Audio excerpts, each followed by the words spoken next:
सेवा करते करते संतों से प्यार हो गया।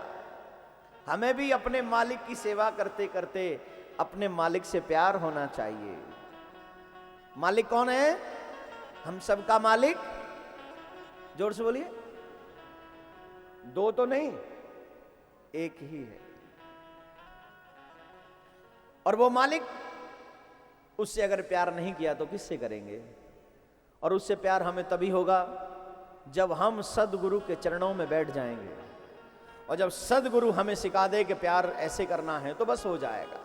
उस बालक को सदगुरु मिले, उस बालक ने संतों के मुख से गोविंद रस चखा और श्रवण किया और इतना प्रेम हो गया कि जब संत जाने लगे तो उस बालक ने कहा, प्रभु मैं भी आपके साथ चलूंगा।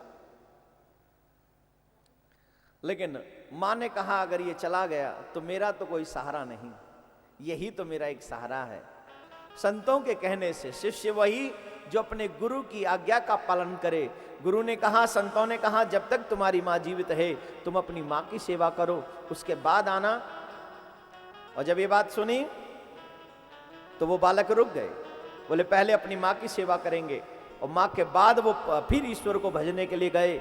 और ईश्वर को भजने के लिए गए, ईश्वर का प्रत्यक्ष दर्शन नहीं हुआ, आकाशवाणी हुई और कहा कि तुम्हें अगले जन्म में, जब तुम्हें अगला जन्म मिलेगा तब तुम मेरे सेवक प्रिय बनोगे, मेरे अनुचर बनोगे, मेरे पार्षद बनोगे।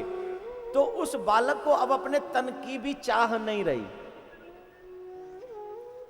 वो बालक सोचता है, जिस तन से मैं तेरा दीदार न कर सकूं वो तन मुझे नहीं चाहिए,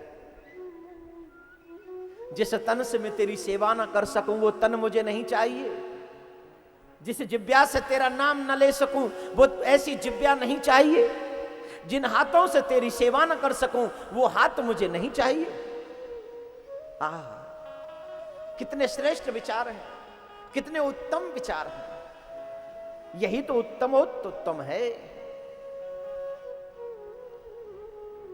सूत जी महाराज कहते हैं, हे ऋषियों, तुरंत ही उस बालक की वो देह भी विश्राम ले गई और दूसरे जन्म में वही बालक नारद के नाम से विख्यात हुए, जिनको हम सब देवर्षि नारद जी कहते हैं। बोलो राधे राधे, जोर से बोलना पड़ेगा। उस दासी पुत्र की अर्थात पहले जन्म में देवर्षि नारद की मनोवृत्ति बचपन में ही भगवान के चरणों में लगी। और एक बात ध्यान रखना, अधिकांश बचपन में ही जो लोग भक्ति करते हैं वही लोग बुढ़ापे तक उस भक्ति को बरकरार रख पाते हैं। और जो बचपन में नहीं जाते ईश्वर के भजन में, ईश्वर के कीर्तन में, वो लोग बुढ़ापे में कुछ भी नहीं कर पाते। बहुत बहुत टेढ़ा हो जाता है बुढ़ापे में सब कुछ करना, भगवान की भक्ति करना बहुत मुश्किल काम है।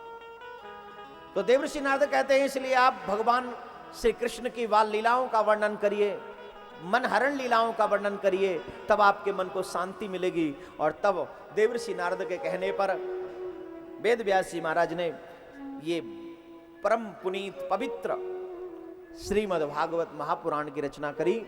ये वो ग्रंथ है जिस ग्रंथ को श्रवण करने वाले जीव की मुक्ति हो जाती है। मन क्रम वचन से जीव अगर इस ग्रंथ को श्रवण करे तो वो भगवान का विशेष प्रिय हो जाता है, गोविंद का वो अपना हो जाता है। मेरे गोविंद उसे सहर्ष स्वीकार कर लेते हैं।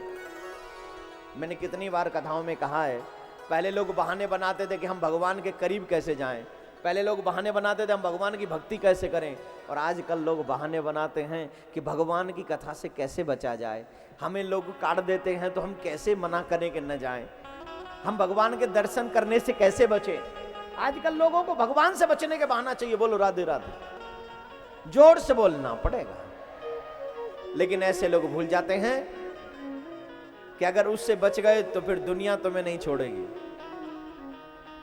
ध्यान चाहूंगा प्यारे, जो मोहन से बचना चाहते हैं वो दुनिया से नहीं बचते,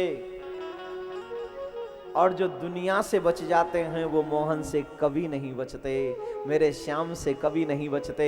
मेरे श्याम उन्हें स्वीकार कर लेते हैं। अब बोलो किससे बचना है, दुनिया से या दुनिया बनाने वाले से? किससे? दुनिया से बचना है तो पकड़ लो बाह मेरे गोविंद की, भव से पार हो जाओगे।